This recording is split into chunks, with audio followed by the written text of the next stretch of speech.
episode terakhir dari serial Joko Anwar's Nightmares and Daydreams.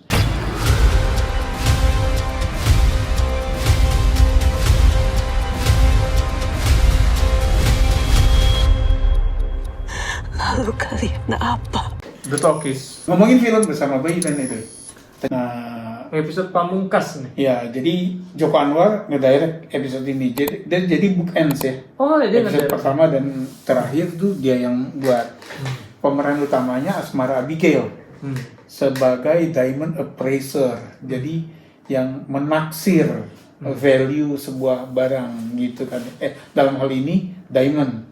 Karena dia punya mata tajam. Ya.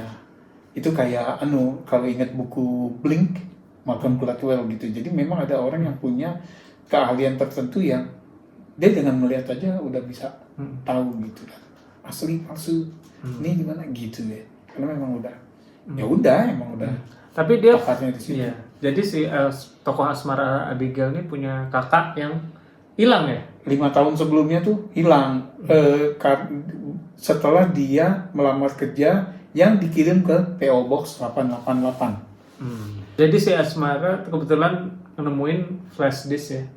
Flash disk yang berisi lamarannya dia. Begitu dia ngeliat, wah ini ke company ini, dia curiga nih sama Dia mau tahu Post kan. Office 888 yang udah ternyata pas dia ke Post Office PO Box itu udah dibayar 100 tahun. 100 tahun. Gitu. Walaupun sekarang orang udah nggak pakai PO Box. Ternyata dikumpul mereka tuh para pelamar itu ya yang dipanggil untuk interview adalah mereka yang anggota tubuhnya tuh punya skill tersendiri ya, yang tangannya ahli. Kalau si Asmara Abigail matanya gitu kan, ada yang otaknya gitu kan karena cerdas, ada yang alat vitalnya gitu. Tujuannya apa? Kalau tentu ini udah spoiler ya. Gue nggak paham baik ketika tujuannya hanya menjadi santapan para Agartha, gitu ya. By the way, Agartha ini dibahas nggak sih di salah satu? Maksudnya bahwa mereka ini Agartha? Seingat gue sih enggak ya. Jadi unless lo baca teori-teori itu, ya lo nggak tahu itu. Iya, oke. Gitu. Berarti gue nggak tahu. Itu dia. Jadi gitu. Iya sih, karena kita belum jelas ya. Maksudnya, keahliannya main biola, berarti jarinya yang kita makan. Iya. Iya. Terus bisa nebak-nebak. manfaatnya buat Anda apa gitu kan? Nah itu juga belum, atau memang kita aja yang nggak cukup jeli untuk nangkep itu gitu. Tapi at least ya itu. Gue yang untuk episode terakhir ini Act 1 dan Act 2 bagi gue oke. Dan gue cukup inilah tertarik untuk mengikutin gitu. Walaupun memang kalau kita mau lihat ada adegan maksa, tiba-tiba si Asmara Abigail masuk ke dalam bagasi. Itu walaupun ada penjelasan ya, tapi tetap aja. Iya, lu nggak dikunci. Kunci dibiarin di. Tapi terus kok mau masuk di bagasi kayak maksa gitu. Menurut gue episode 7 justru episode terlemah di season ini. Kenapa? Pertama, dia menjadi konklusi yang nggak konklusif. Ya. Terus tiba-tiba muncullah antibodies si jagoan-jagoan itu, Avenger itu. Yang nggak ada build up-nya sama sekali. Si Ayu Laksmi juga kan nggak tahu gitu. Dia muncul di episode ini terus jadi one of the Avengers. Terus ya ala-ala The Matrix gitu munculnya kan, tembak-tembakan gitu. Bagi gue nggak jelas banget itu. Artinya kayaknya tanpa itu udah bagus kayak dia adegan kayak Silence of the Lamb yang makan otak gitu ya. Hannibal ya. Hannibal Lecter udah serem gitu. Iya. Nah, jadi kayak misalnya di episode Encounter si Lukman Sardi kan mengambang. Di episode ini yang mengambang bukan dia, Fahri sama Sita atau one of the girls gitu ya. Gitu loh, jadi yang Lupa lihat contoh kan ya. Iya gitu. terus yang gue surprise juga si Bu Dewi-nya yang jadi sesuatu juga di situ. Nah, terus sama, jadi banyak nih. Sama, gue ngerasa apakah ini stylenya, tapi gak ada energi sama sekali Asmara Abigail di sini. Kecuali di adegan pertama dia muncul ya. Apa harusnya nilai ini? Gitu ya. Iya. Nah, selain itu gak ada energi. Gitu. Termasuk ketika dia ketakutan. Gitu loh. Jadi yang ini apa yang terjadi sih? Gitu. Nah terus tadi lu sebut yang adegan makan otak yang mau nggak mau kita akan ingat di film Hannibal. Nah di Hannibal itu si Hannibal Lecter buka kepala tengkoraknya si Ray Liotta ya, agen FBI, kemudian disendok otaknya, disuapin, ya.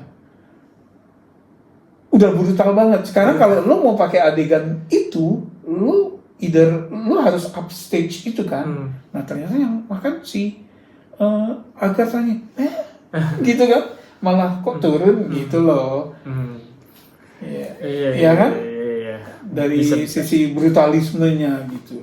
Nah terusnya jadi terlalu sama. Iya, gue ngerasanya disjoint kan, nggak ada build up sama sekali untuk Avengers ini. Tiba-tiba muncul, terus tiba-tiba pakai seragam. Dan kita harus ingat ada Aryo Bayu si Bandi yang di episode awal dia kan kabur, maksudnya dia bawa. Dia punya kekuatan apa ya di episode awal? Iya, gitu loh. Nggak ngerti dan dia, tembak-tembakan gitu. Iya. Bagi gue kenapa harus dilarikan ke situ ya?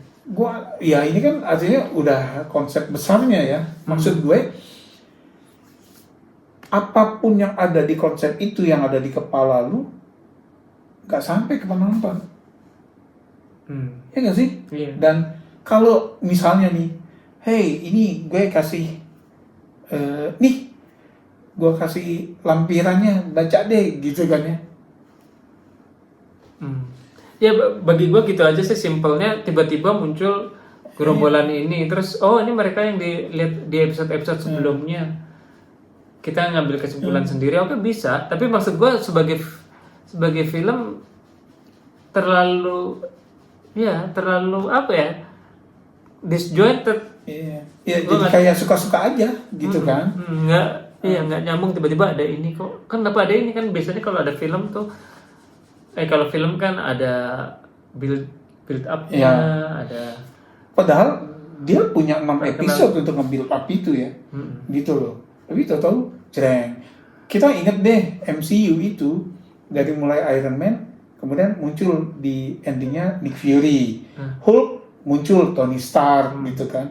Dan berikutnya kan ada gitu loh bahwa ini akan build up ke Avengers. Nah ini enggak. Iya enggak. Ya, cuman itu aja. Dan kalaupun build up di episode 6 adalah Bu Dewi itu, ya kamu lulus dari ujian ini, ke Fahri Albar doang. Iya, dan itu yang seperti gue bilang nggak jelas nih bagaimana ending apa sih, nggak jelas Ayu karena Laksminya juga lo harus gitu bisa kan. berdiri sendiri gitu kayak Spider-Man berdiri sendiri. Iya. Dan Ayu Laksmi ketika ditanya sama Asmara Abigail, jadi kamu 5 tahun lalu sempat ketemu kakakku. Iya, tapi maaf saya nggak bisa nolong kakak kamu. Iya, benar Pak. Gitu loh. Sial. Dan kakaknya itu digambarkan bersayap. Jadi bisa jadi ada hubungannya dengan episode 4. Kakaknya itu malaikat yang dilihat oleh iya. Tapi why? Maksa lah. Terus hubungannya apa? Gitu. Ya, oke, bagi gue kesimpulannya gimana jadi? Mengecewakan banget. It's a big let down untuk episode pamungkas yang kita harapkan menemukan jawaban-jawaban dari apa yang ngegantung di episode-episode sebelumnya. Ya, gue bahkan nggak mengharapkan ada sambungannya. Iya, nggak apa-apa. Nggak harus jadi satu kesatuan. Kayak tapi kalau Joko Anwar kan dan pengikutnya kan selalu gitu, di Pengabdi Setan ada dihubung-hubungkan sama Kala, jadi kayak Easter eggs-nya sih kayak harus ada benang merahnya semua. Kalau memang untuk menikmati sebuah karya harus banyak PR-nya, ya udah, gue bukan termasuk yang ke situ. Padahal gue kalau lihat episode Siksa Kubur buat gue salah satu film terbaik tahun ini. Sama, gitu ya. gue juga berpikir Gitu. gue sangat suka sekali sama Siksa Kubur. Tapi gue nggak suka cara promo yang lihat nih di ini, wah lihat nih ini, oh berarti ini yang hero Sase, oh berarti ini yang kuda laut ini, gitu. Nah maksud gue tanpa Easter eggs dia bisa berdiri sendiri, Siksa Kubur tuh bisa. Ini nggak bisa. Gitu. Jadi kalau lu kurang paham ini, ya oke gue nggak paham, gitu. Seberapa banyak yang paham? Ya ada segelintir orang paham banget. Ya, gitu loh. Dan paham itu bukan kemudian menjadi bagus. Sama seperti jokes, gue paham nih. Jokes lu arahin Belum kemana, tentu tapi lucu. gue nggak lucu, buat gue gitu. Nah ini juga gitu loh. Jadi kalau buat yang mungkin bilang kita nggak paham, ya bisa jadi kita nggak paham, gitu. Tapi kita nggak paham karena memang rules-nya nggak jelas di sini, gitu loh. Rules apa? Rules-nya yang dijelasin di luar medium filmnya, di luar medium seriesnya, ya buat gue justru itu menjadi bukti bahwa karya ini lemah. Iya, gue berharap sih kalau memang mau tujuannya seperti episode 7 ini, ya apa namanya di episode sebelumnya after credit lah gitu ya, after credit atau apa gitu ya, yang kira-kira ada semangat itunya lah. Ini kalau menurut gue tiba-tiba terlalu tiba-tiba bagi gue, dan ya not for me lah gitu. Ini kayak yang coba lihat lagi di episode ini ada Easter egg apa aja. Kita nonton bukan buat Easter eggs. Pixar filmnya selalu ada Easter eggs, tapi kita lihat atau enggak ngaruh ke kualitas filmnya itu, gitu loh. Tapi kalau Easter eggs itu menjadi kunci kualitas filmnya, berarti lemah. Iya. Gitu. Oke. Skor. Buat gue episode 7 nih episode terlemah di season ini gitu ya. Huge letdown. Gue kasih 3. Gue kasih 5. Gue gak menemukan 5. Jadi berkurang banyak banget ketika tiba-tiba tembak-tembakan itu, kecuali udah di build up bahwa akan ada powernya apa aja misalnya ya, gitu ya. kita udah kenal, oh si Aryo Bayu ternyata kekuatannya ini. Iya. Pada saat episode Aryo Bayu aja gue nggak tahu dia kekuatannya. Iya, jadi yang oh dia panah, oh dia telepati, oh dia X-Men kan gitu ya. Gitu loh. Nah, Oke. ini ya jadi gitu. Coba gimana penonton video kita? Iya. Setuju nggak? Apakah ada yang sebagai fans kerasnya Joko Anwar? Kita bisa aja baca penjelasan itu gitu ya, tapi mestinya nggak harus gitu untuk bisa ngerti. Gitu. Ya. Oke. Dan gue nggak ngerti juga kenapa timelinenya di otak-atik. Iya. I see no reason. Iya. Ya kan? Coba nonton ulang lagi secara chronological order. Ya dari awal aja kayak gitu. Iya kan? Iya. Gue udah episode sesuai dengan. Soalnya Netflix kan udah Langsung enak ya. lanjut. Nah, gitu. Oke. Sampai di sini aja. Ya, silakan tulis komentar. Makasih udah mampir, udah ngikutin kita selama 7 episode Joko Anwar's Nightmares and Daydreams. Sampai ketemu di film berikutnya. Salam. Salam.